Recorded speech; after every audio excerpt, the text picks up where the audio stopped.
presentar a nuestro expositor. Agradecido con él porque está con nosotros en esta noche para compartir un tema muy interesante para nosotros los bautistas, y pues algunos de ustedes ya lo han de conocer, pero quiero compartirles un poco acerca de la hoja de vida de nuestro pastor. Él es el pastor José Salvador Zapeta. Él es pastor en Guatemala y también fue pastor en Argentina desde 1981. Es profesor en Argentina y en Guatemala también desde 1985. Los estudios que él tiene es licenciado en teología en el Seminario Internacional Teológico Bautista de Buenos Aires, Argentina. También tiene una maestría en exégesis bíblica del Nuevo Testamento, Seminario Teológico Bautista del Sur, de Río de Janeiro, Brasil. Tiene una maestría en ciencias de la religión y misiología en la Universidad Evangélica de las Américas de San José, Costa Rica.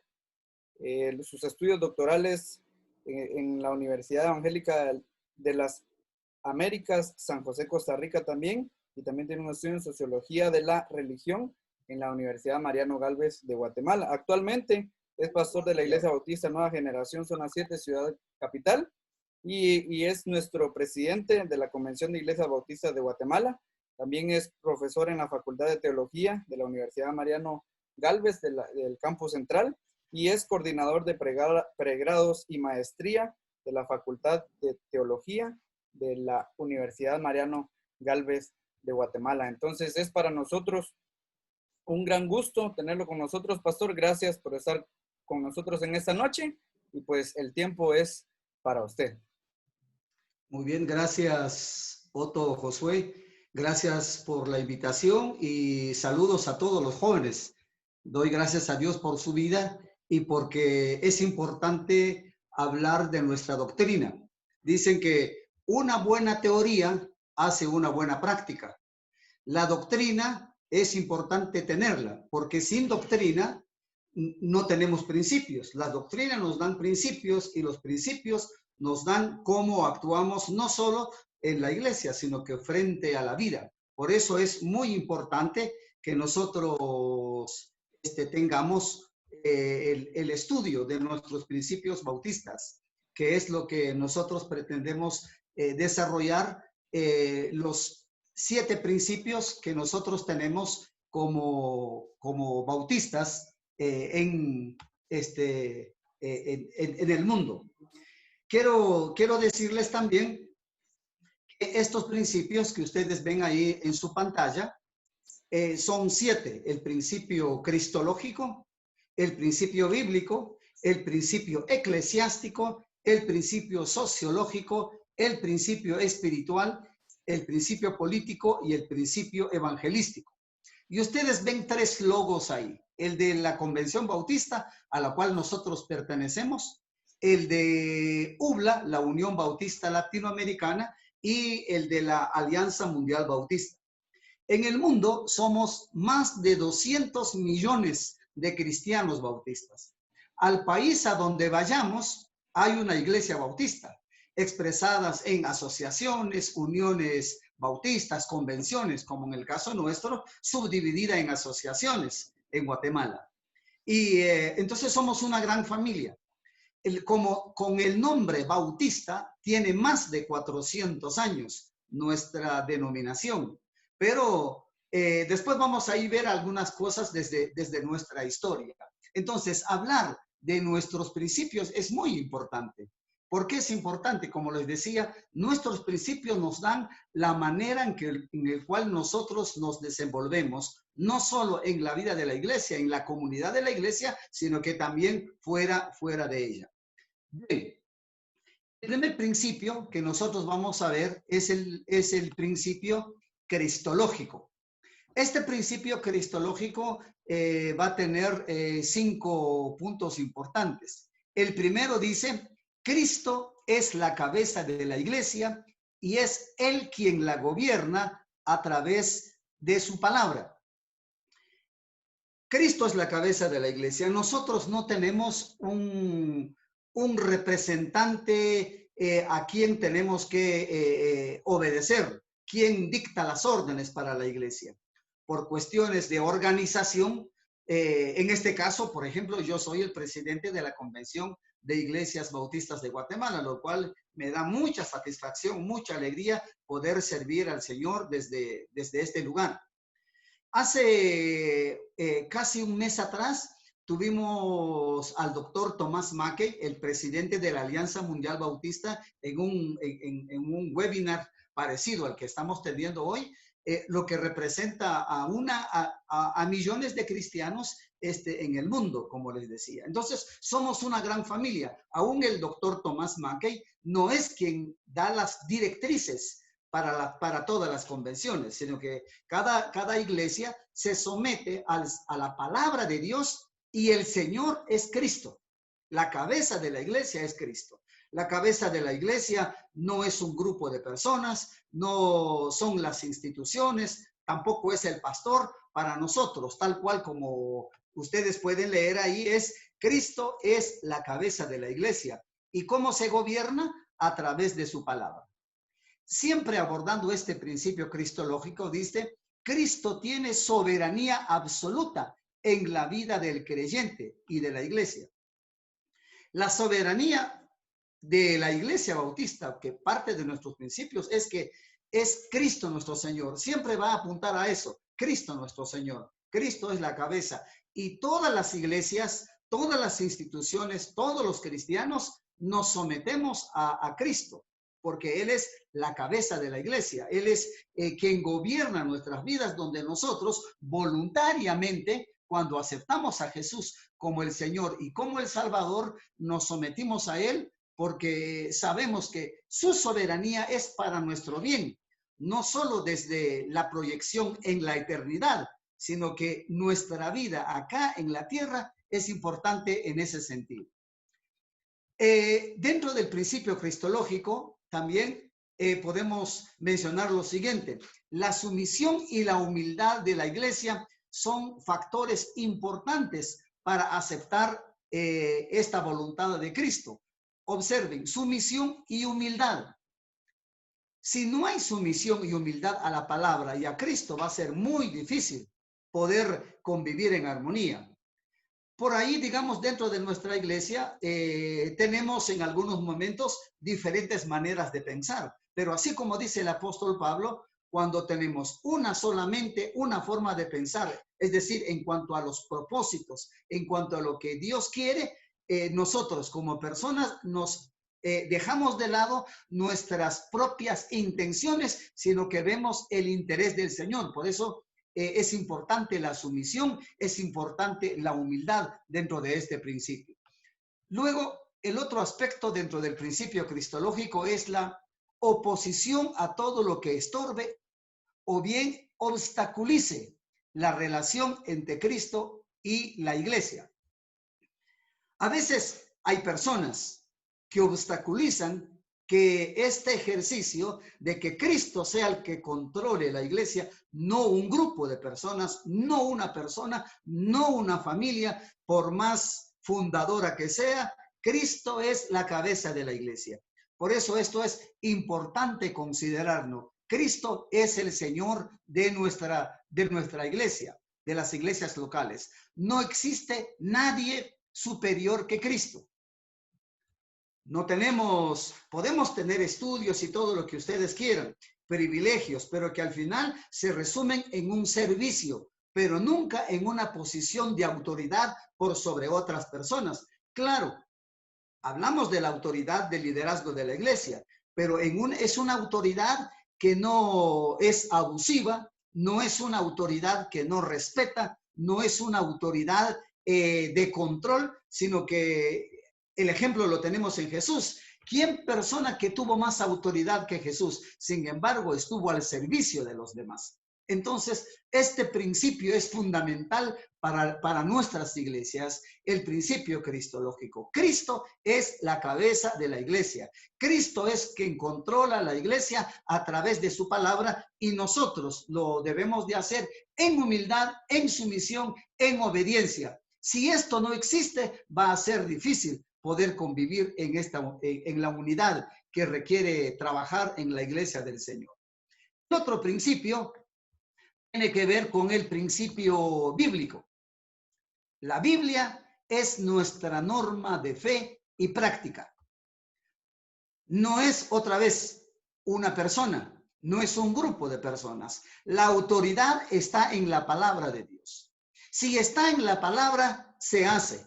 Si no está en la palabra, se puede cuestionar, se puede debatir y podemos llegar a un consenso. Porque aquí tiene que ver muchas veces las culturas, las maneras de ser de los diferentes países, donde por ahí podemos ver cómo podemos aplicar cuestiones que son expresiones culturales, pero por sobre la cultura está la palabra. Ninguna costumbre, por más importante que haya sido en la historia de la iglesia, que tal vez en su momento sirvió, pero quien tiene la última palabra siempre es la Biblia. La Biblia es la que es guía para cada uno de nosotros. Por eso, autoridad especial de la palabra de Dios. La Biblia también, en este principio bíblico, es la revelación de Dios.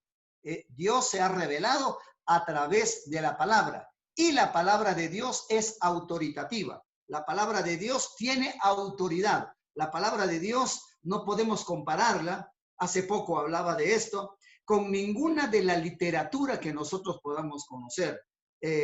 Don Quijote de la Mancha, Cervantes Saavedra, Gabriela Mistral, Señor Presidente, Dietrich Mikhailovich Dostoyevsky, García Márquez y todos los grandes escritores del mundo. Tienen excelente literatura, han ganado premios, pero nunca son comparados con la palabra.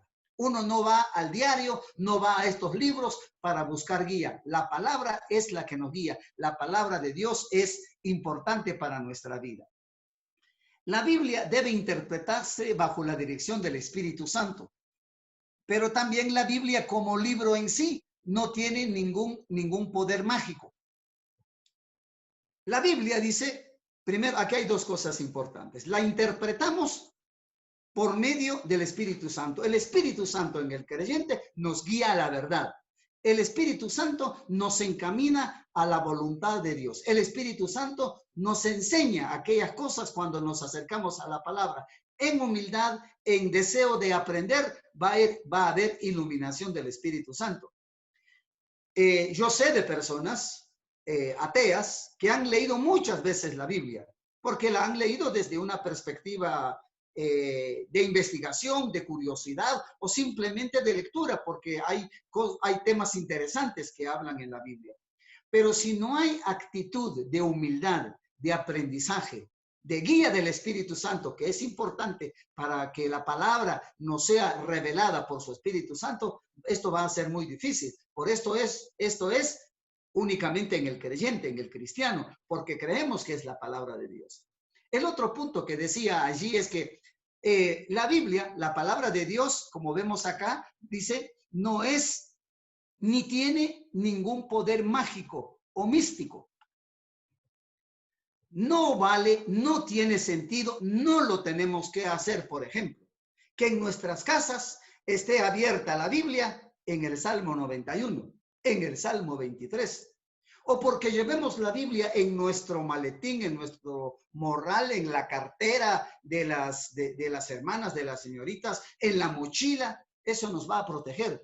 La Biblia no tiene ese poder. Quien protege al cristiano es su Espíritu Santo, es el mismo Señor, pero el libro, así como libro, como letra, no tiene ningún poder, pero sí en ella Dios se revela, en ella Dios tiene autoridad para sus hijos y nuestro principio es que la Biblia es la única autoridad, nuestra regla de fe y práctica. Estudiar la Biblia es un derecho del cristiano, pero también es una responsabilidad, porque debe no solamente conocer la palabra, sino que también obedecerla. Conocer y obedecer. Esto es un derecho, pero para eso es, para no solamente ser enseñados por la palabra, sino que fundamentalmente es para leer. En Guatemala, en el mes de agosto, se celebró el mes de la Biblia. En otros países se está celebrando en este mes de septiembre.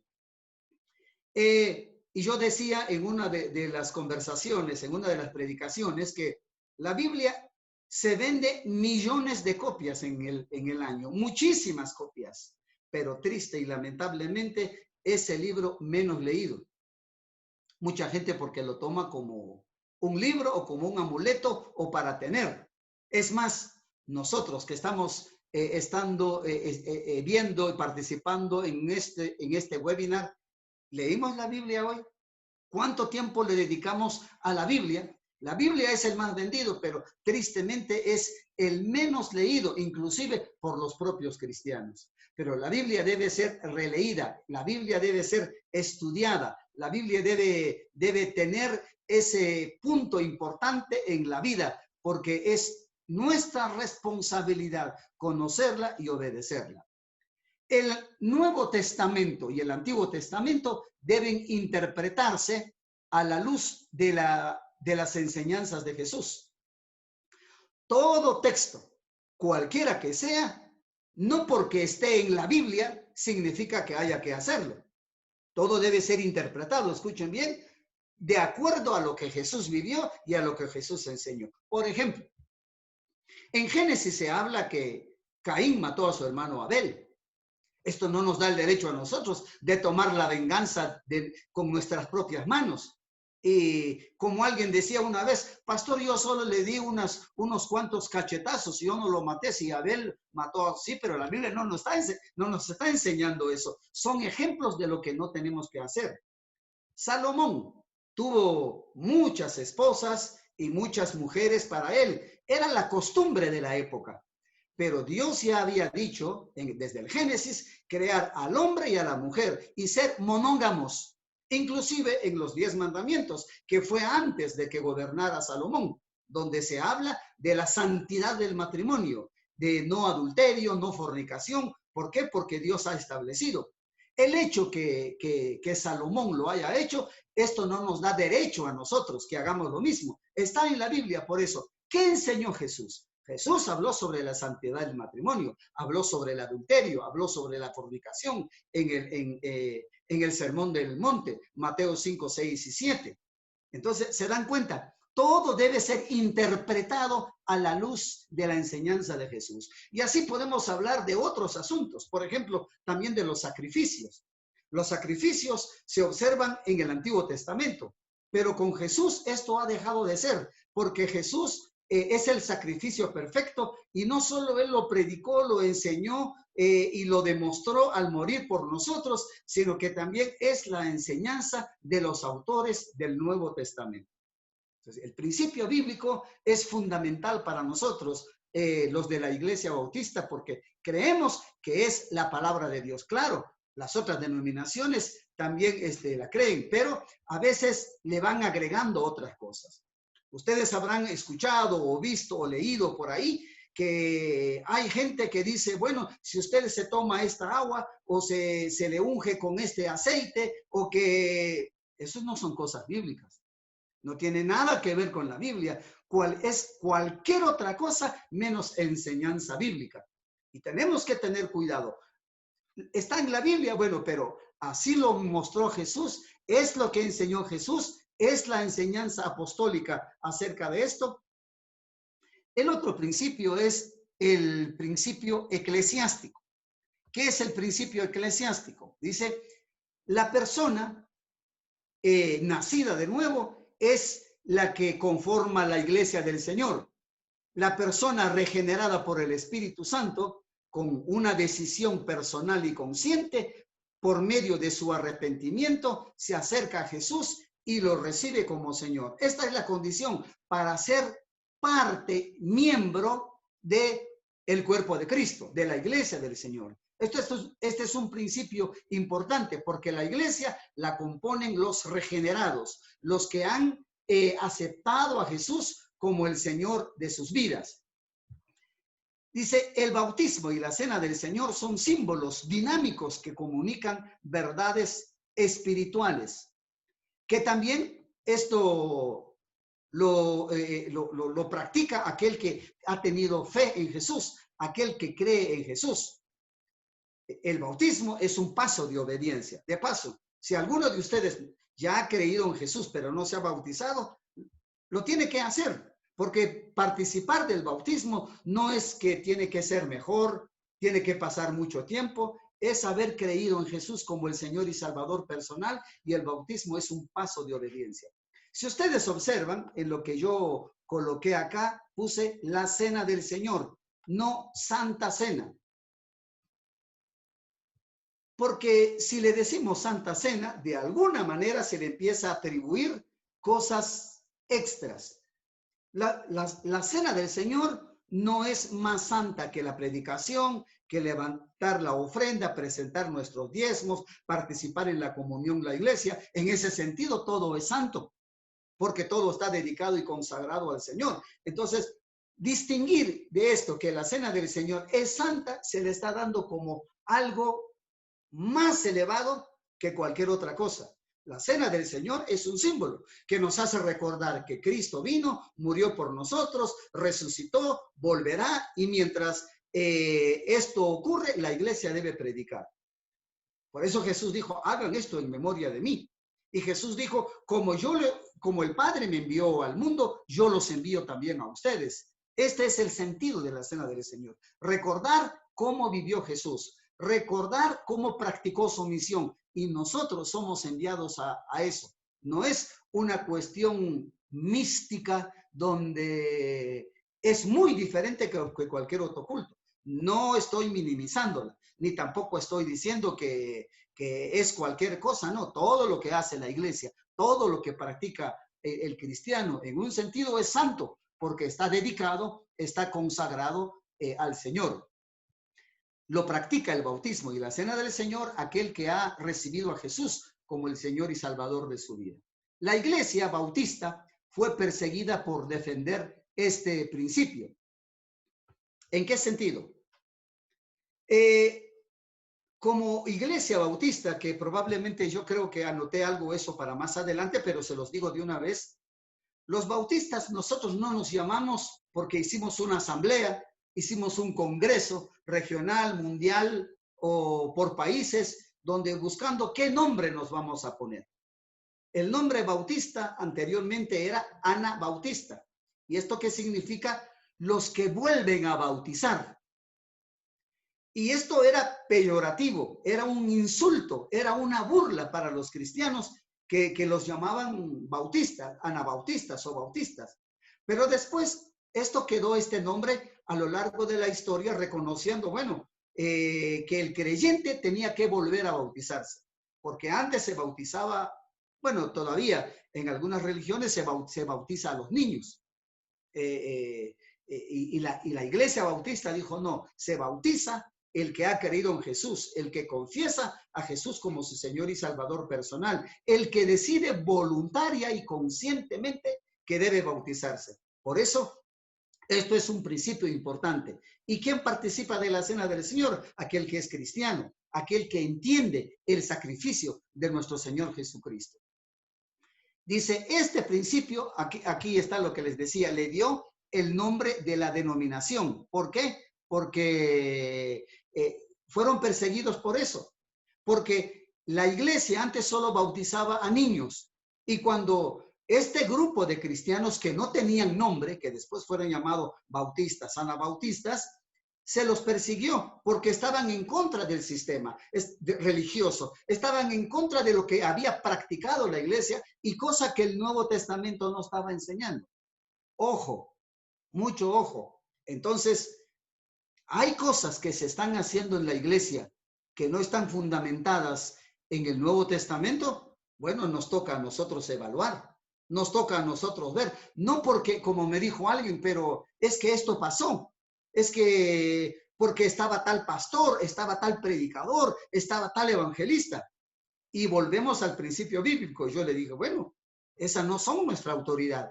Que esté fulano, sultano, mengano y perenseco no significa que esto sea correcto. Lo correcto es cuando está establecido en la palabra del Señor. El principio eclesiástico. El otro principio es el principio sociológico. ¿Qué es el principio sociológico? es cuando se habla que el gobierno de la iglesia es congregacional. Y este gobierno se ejerce en madurez de parte de cada cristiano, porque si uno se vuelve loco en una asamblea, bueno, esa asamblea sería un caos. Y el Señor no nos muestra ese tipo de reacciones en ningún lado. Y luego dice acá, sin intermediarios. Este principio sociológico nos enseña a nosotros, donde cada uno de nosotros, que van a aparecer más tarde allí en esta diapositiva, donde cada cristiano es un sacerdote del Señor. Claro, por supuesto que qué bueno que el pastor, los líderes de la iglesia oren por nosotros. Inclusive hay hermanos que cuando alguien llega a visitarlos, mientras que no sea el pastor, como que esto no fuera de mucho valor. Pero esto no debe ser así, porque nadie tiene esta cuestión de ser intermediario delante de Dios, sino que cada uno de nosotros podemos acercarnos a Dios. Entonces, este principio sociológico es importante. El ministerio corresponde a todos los creyentes, según el don de cada uno. La palabra final descansa en la asamblea. Nadie dirige la iglesia por sí sola, por sí misma. Siempre va a haber un consenso. Hay muchas maneras de practicar la democracia y al final lo importante es que la asamblea tiene que conocer. Por eso nosotros tratamos en nuestras asambleas los proyectos de la iglesia, cuestiones importantes. Por supuesto que no vamos a preguntar de qué color vamos a pintar la pared, qué sillas vamos a comprar. Ese tipo de cosas lo pueden solucionar las personas que trabajan en la administración. Pero hay temas donde sí se requiere de la opinión de la iglesia. Ahora, hay iglesias que se pasan ya de si van a colocar el pasamano o no, qué tipo de lamparita van a colocar, de qué color van a ser las patas o los tarugos que le van a colocar a la silla, de qué color va a ser la cortina. Y a veces eso genera ciertas cuestiones. Nuestras asambleas tienen que ser más integradoras y más rápidas en las cuestiones, pero a veces se quedan en estas cuestiones que eso no tiene nada que ver con lo que nos habla el principio sociológico. Este principio sociológico, entonces, sí, la palabra final descansa en la asamblea, pero en estas cuestiones que tienen que ver con proyectos, con los planes, por ejemplo, no vamos a pedir, como algunos hacen, permiso a la iglesia si vamos a ir a evangelizar. Eso es una tarea de todo cristiano. No vamos a pedirle a la iglesia si está de acuerdo o no participar en asuntos de la convención. Si de hecho es bautista, es porque ya ha participado y de hecho tiene que colaborar, ¿no? Que vamos a someter si estamos de acuerdo o no. De hecho, hay que hacerlo. Vamos a pedir en una asamblea a ver si queremos enseñar a los niños o no. Bueno, eso no requiere de ninguna cuestión. Capaz que si hay algún gasto extra, bueno, pero se requiere por ahí el Ministerio de Finanzas que tiene que resolver. Como yo digo, cuestiones administrativas más ágiles. Porque si se llevan a la cuestión de la iglesia, ¿se hace el campamento de jóvenes o no? Que sí, que no. Miren, yo estuve no hace mucho en una asamblea. Los hermanos tenían que llevar víveres. Y se preguntó, ¿qué vamos a hacer? ¿Vamos a llevar víveres? Todos de acuerdo. Cuando preguntaron qué día, quiénes iban a ir, cómo lo iban a transportar, hermanos, jóvenes, perdieron 3 horas discutiendo de eso. 3 horas. Cuando eso era nombrar a un grupo de hermanos, que ellos se fijaran en qué momento, cuándo, cómo lo tenían que transportar y que se encargaran de eso. Por eso digo, una administración más rápida. Pero eso, si bien es cierto que la asamblea tiene la última palabra, pero no en estas cuestiones que pueden ser más fáciles para resolver. Luego, el sacerdocio de cada creyente. Cada creyente es responsable delante de Dios. Y todos los creyentes son iguales delante de Dios. No hay cristianos especiales. No hay cristianos que son superiores a otro, todos somos iguales. El apóstol Pablo dice, en el reino de Dios todos somos iguales. Cristo derribó la pared, así como lo hizo con judíos y gentiles, nosotros somos una sola iglesia. Es triste ver que hay lugares donde hay iglesia para ricos o iglesia para pobres. La iglesia es una sola, donde todos pueden llegar, donde todos podemos participar, donde todos podemos convivir, porque somos pueblo del Señor y no hay categorías ni rangos, somos hermanos en Cristo. Esto es de lo que trata el principio sociológico. El otro principio es el principio espiritual. El principio espiritual dice, es el mayor aporte de los bautistas a la iglesia evangélica, porque Dios dio el derecho de ser libre y poder elegir qué creer, y la persona, crea o no, será juzgado por esto. Ahora, no todas las religiones piensan así.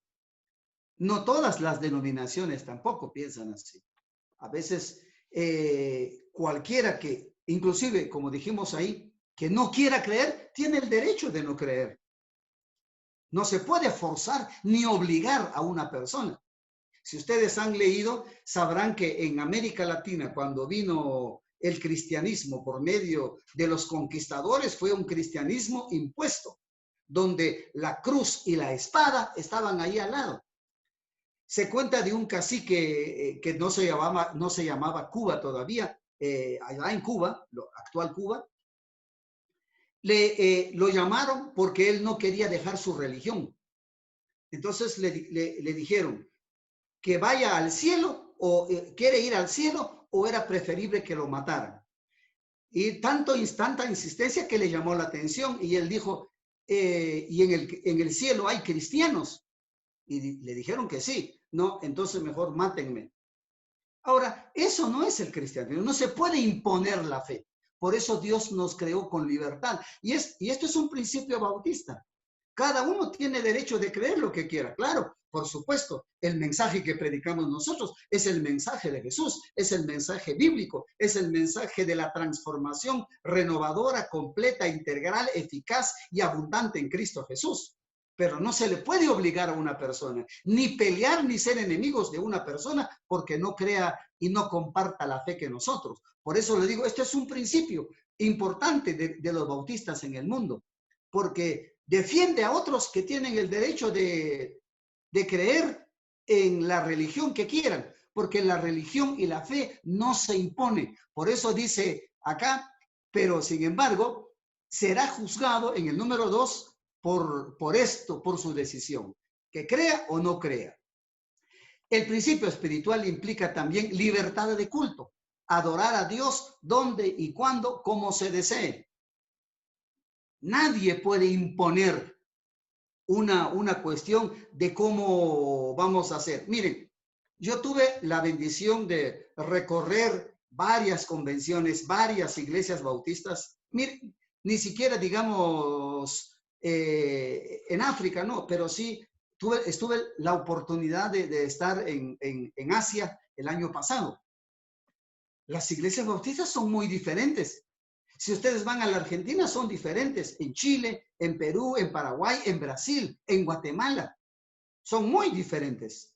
El culto es diferente. Entonces, tener una cuestión estandarizada no significa que todo el mundo lo haga, que eso es así en todos lados. Entonces, esto difiere en cada país. ¿Cuáles son los elementos que nos unen? Estos, los que estamos conversando. Estos, los que estamos hablando. Si ustedes han viajado en Guatemala, van con nuestros hermanos de la etnia Mam, allá en los Cuchumatanes, van con los hermanos Quechí, van a los del occidente o están en la capital y estamos en un mismo país. Si bien es cierto que hay muchas etnias, los cultos son diferentes.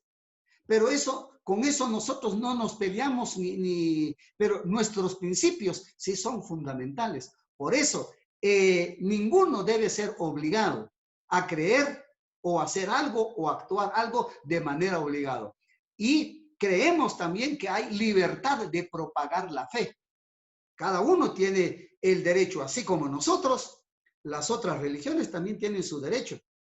Pero nosotros que sabemos que tenemos la palabra de Dios, que tenemos el evangelio de Jesús, que ese evangelio sí transforma, porque ha transformado millones de vidas, niños, jóvenes, adolescentes, adultos, enfermas, sanas, cultas, no cultas, de cualquier estrato social, el evangelio de Jesucristo se transforma. Y esta es nuestra responsabilidad, nuestro privilegio, compartir y anunciar el evangelio de Cristo.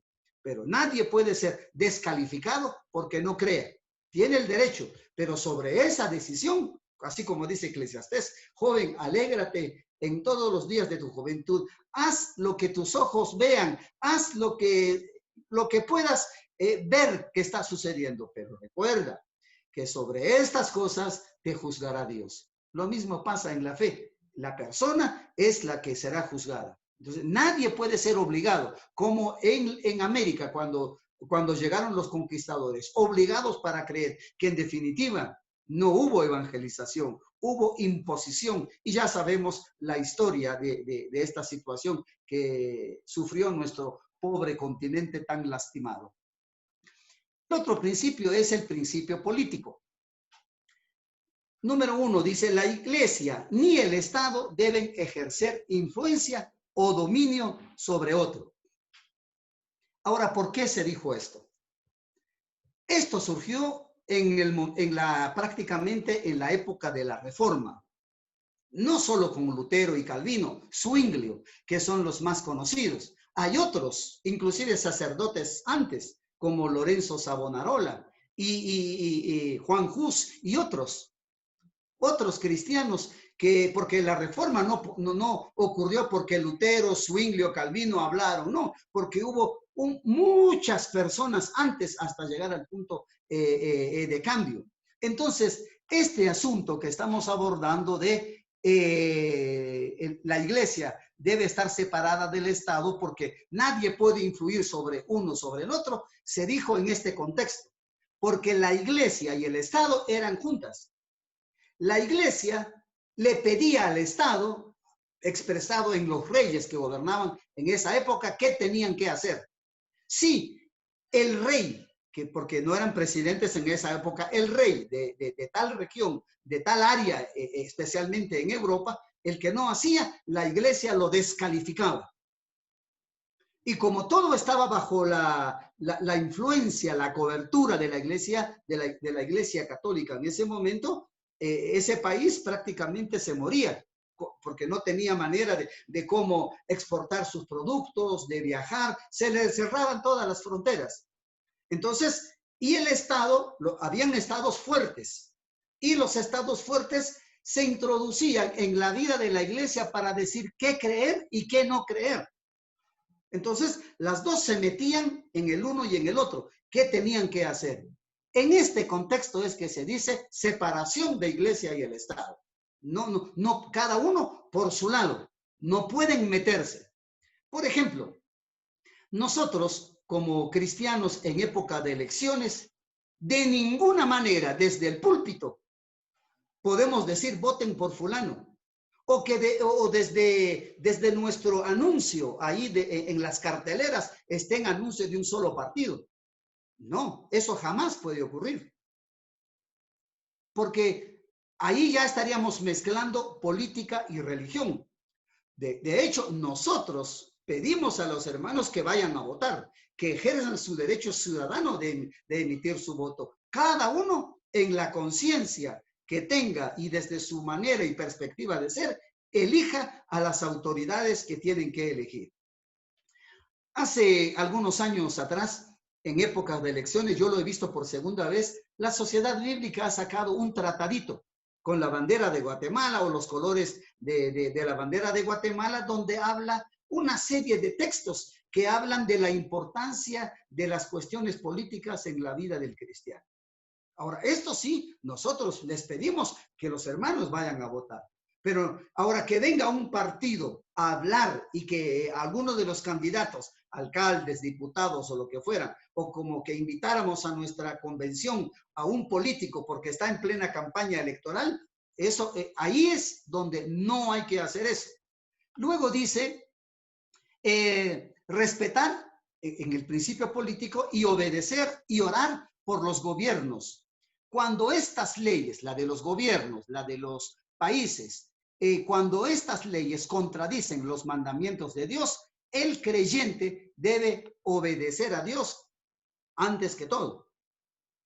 Por ejemplo, las iglesias evangélicas, cuando Hitler asumió, Hitler evidentemente hoy la historia, bueno, nos habla de las barbaridades que él hizo y que guió al pueblo alemán, las injusticias, todo lo que hicieron, que nosotros sabemos, la iglesia evangélica estuvo en desacuerdo.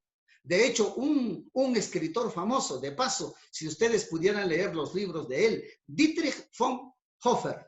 Dietrich von Hofer estuvo en contra de Hitler y lo empezaron a perseguir porque él estaba en contra. Lógico, eso iba a pasar. ¿Qué pasó con Dietrich von Hofer? Viajó a los Estados Unidos huyendo. Pero después de los Estados Unidos, él dijo, bueno, no es bueno que yo esté acá en Estados Unidos, yo tengo que regresar a mi país para estar con mi gente y al lado de la iglesia.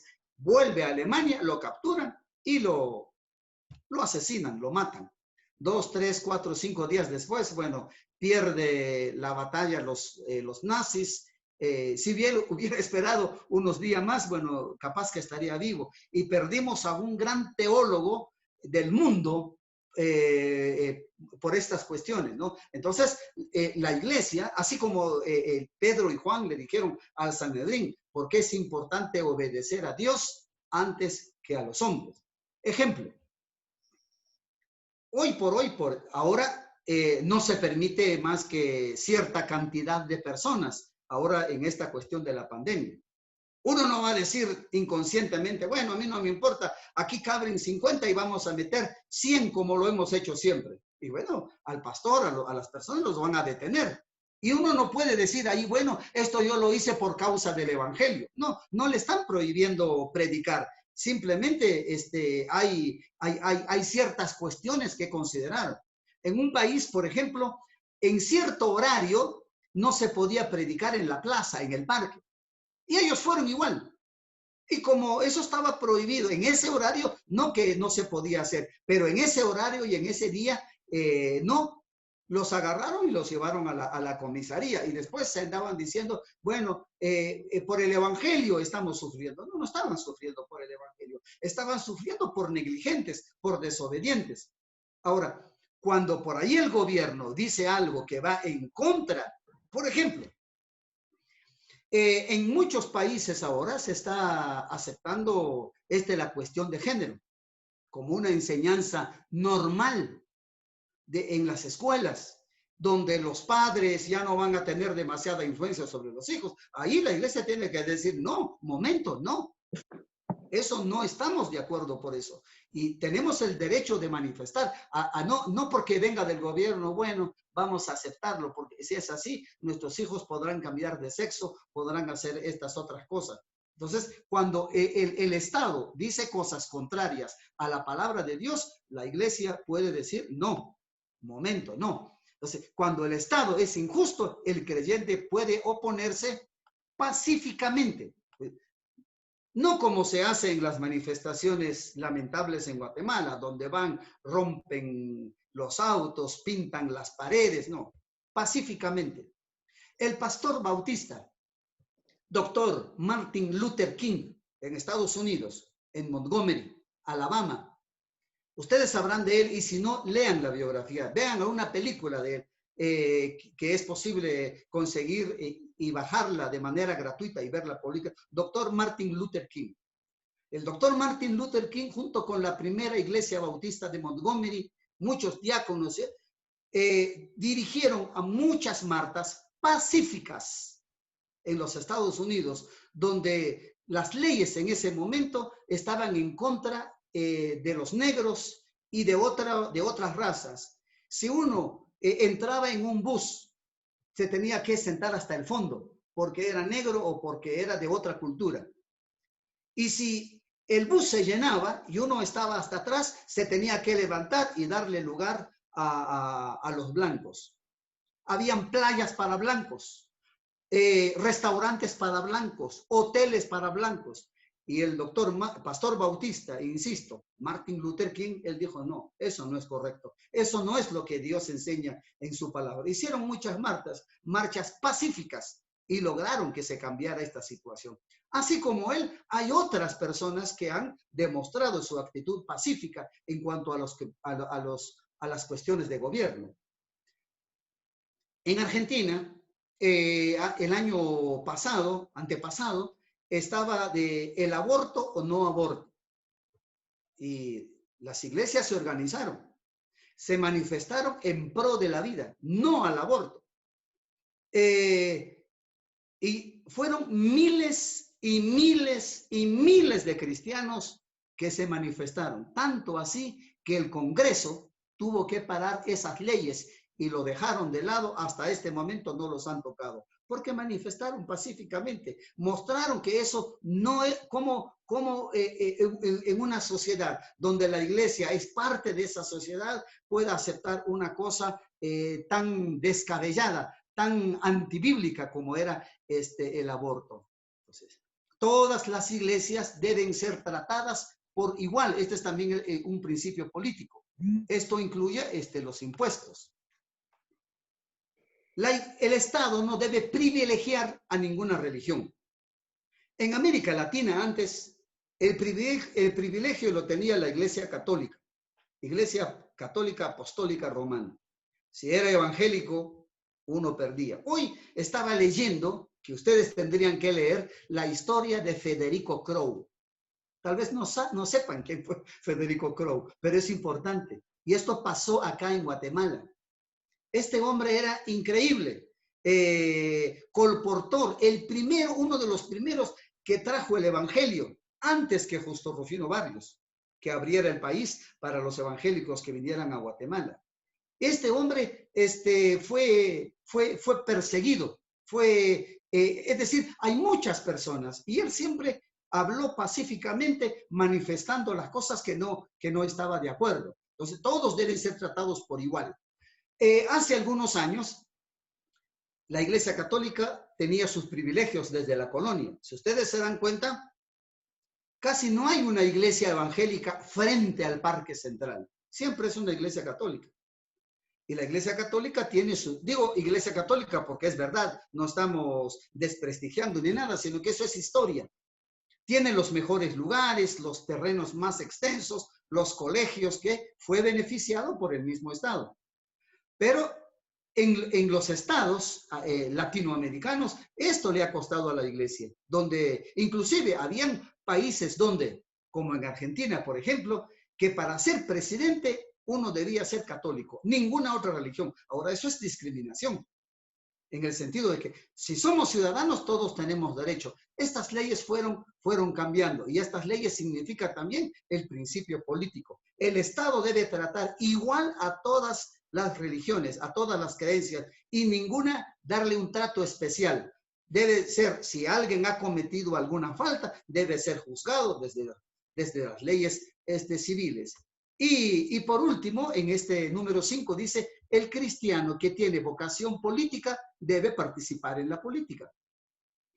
No estoy diciendo a la iglesia que hagamos campaña política, que como iglesia apoyemos un partido político, no, un partido político.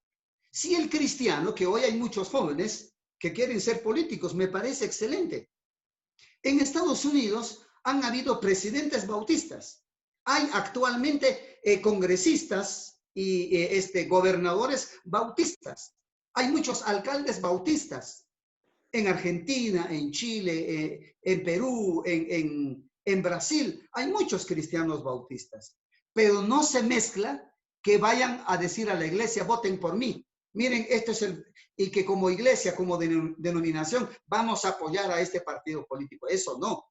Pero si uno tiene vocación, que sirva, que sea ayudado, pastoreado. Lamentablemente por aquí en Guatemala todavía estamos medio alérgicos a estas cuestiones. Pero si hablamos de bautistas, tanto en Europa, han habido presidentes bautistas también. Creo que hay un par ahora en estos países que han surgido últimamente como presidentes bautistas. En el mundo, en América Latina, en todos lados, hay gente participando.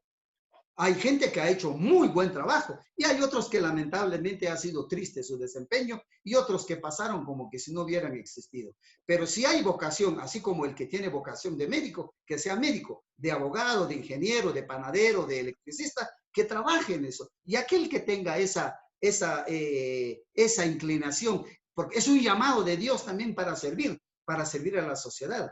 Podemos hablar de muchos ejemplos en la Biblia. José, en la corte del faraón, 100% pagano.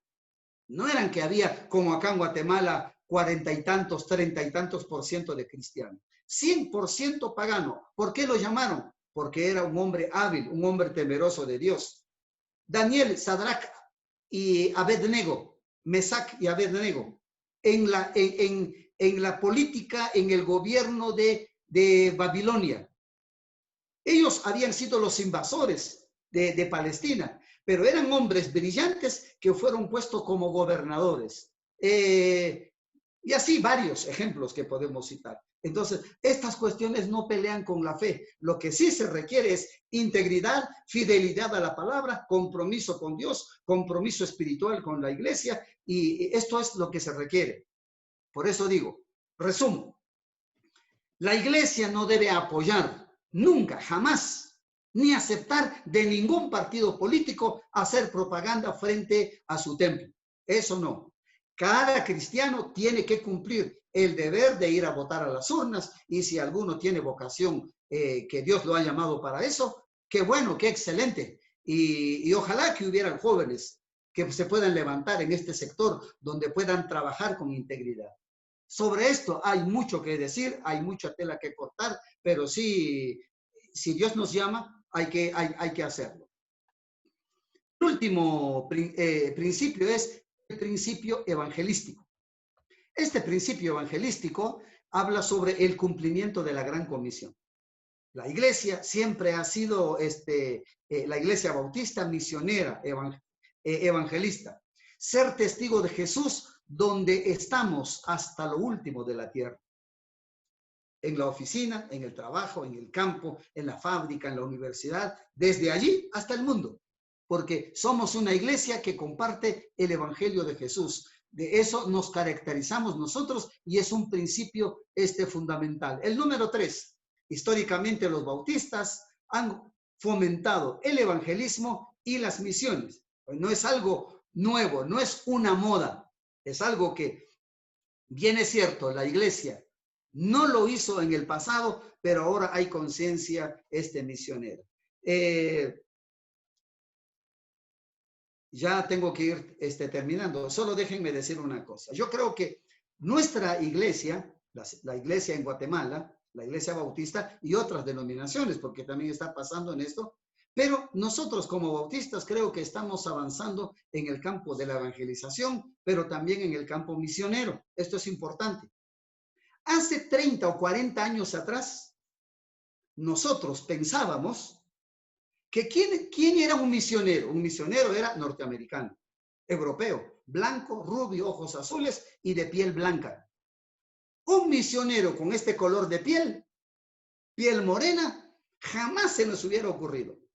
Pero con los cambios políticos, sociales que ha habido en el mundo, ahora hay muchos misioneros latinos de hace como 40 años que comenzó despertar en América Latina. De un continente que recibía misioneros, ahora es un continente que está enviando misioneros.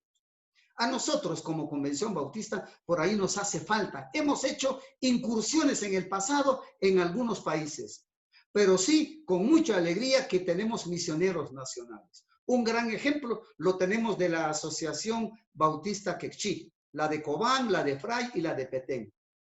La que tiene más misioneros es la de Cobán. Tienen un grupo de misioneros nacionales a tiempo completo, pagados por las asociaciones que se dedican a eso. Y nosotros como convención, bueno, estamos en ese proceso, misioneros nacionales. Es decir, esto no es porque sea una moda, porque desde el principio, desde nuestra historia, tenemos este legado importante de la evangelización y del cumplimiento de hacer misión. Tenemos ejemplo de Guillermo Carey, Hudson Taylor y otros tantos en la historia Guillermo Carey, hoy estaba leyendo también justamente de él, llamado el Zapatero de Dios, un joven bautista que fue a compartir la palabra del Señor, anunció el evangelio y se sostenía, por eso le llaman el zapatero de Dios, arreglando zapatos, haciendo zapatos. Hudson Taylor, en la China, el primer misionero que se introdujo en el interior de la China. La China es un continente impresionante. El año pasado estuvimos por ahí, fue uno de los países que estuvimos visitando justo en un viaje misionero con unos amigos. Los países son sorprendentes, increíbles, pero más donde hay, que es el país más grande del mundo, donde hay millones, millones y millones de habitantes. Y los misioneros que iban antes a la China solo se quedaban en la parte costera, porque llegaban los barcos, llevaban insumos, pero Hudson Taylor fue el primero que se introdujo casi al corazón de China. Y él llegó el momento que se vistió como chino, con sus trenzas, con su barbita, con su túnica y su manera de andar y de saludar. Fue un misionero que impactó la China.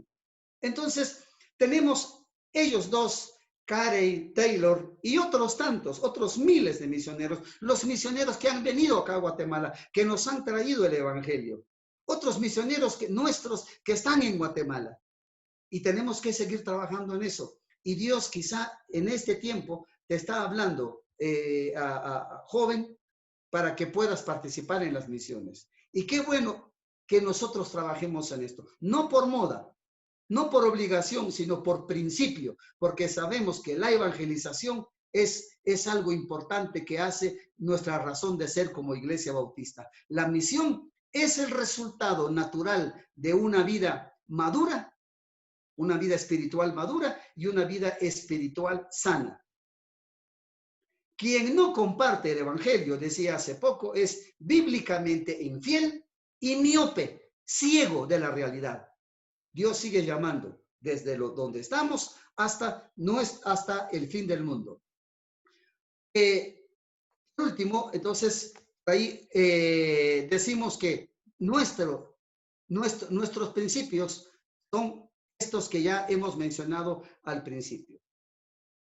El evangelístico, retrocedemos rápidamente, el espiritual, el sociológico, el eclesiástico, el bíblico y el cristológico. Estos son nuestros principios. Queridos jóvenes, y qué bueno que nosotros podamos hoy participar de esta charla, de este webinar, hablando de los principios. Los principios nos proporcionan las personas que somos, los cristianos que somos. Démosle gracias a Dios por pertenecer a una denominación que respeta a las personas, que respeta al Estado, que respeta la diversidad de capacidades que tiene el ser humano para servir, que respeta la igualdad dentro de nosotros. No hay ricos, pobres, sabios, no sabios, etcétera, donde el principio espiritual también es fundamental, donde separamos la política de la iglesia, no hacer política, pero sí, si alguno tiene vocación política, pues qué bueno, y el principio evangelístico y misionero. Por naturaleza, estos principios son importantes para cada uno de nosotros. Que Dios les bendiga y sigamos creciendo como denominación, porque si no tenemos principios, los principios son esas bases fundamentales que nos hacen ser una denominación fuerte de más de 200 millones de cristianos en el mundo. Al país a donde vaya, va a encontrar una iglesia bautista que sustenta estos principios. Tal vez con una cuestión administrativa y la manera del culto diferente, pero somos hermanos en la fe que difundimos el Evangelio de Jesucristo, donde la palabra del Señor es fundamental para nuestra vida, donde somos todos hermanos, donde somos la iglesia del Señor transformada por la sangre de Cristo Jesús, donde nos respetamos mutuamente, pero también donde practicamos la misión. Somos embajadores en nombre de Cristo. Que Dios les bendiga.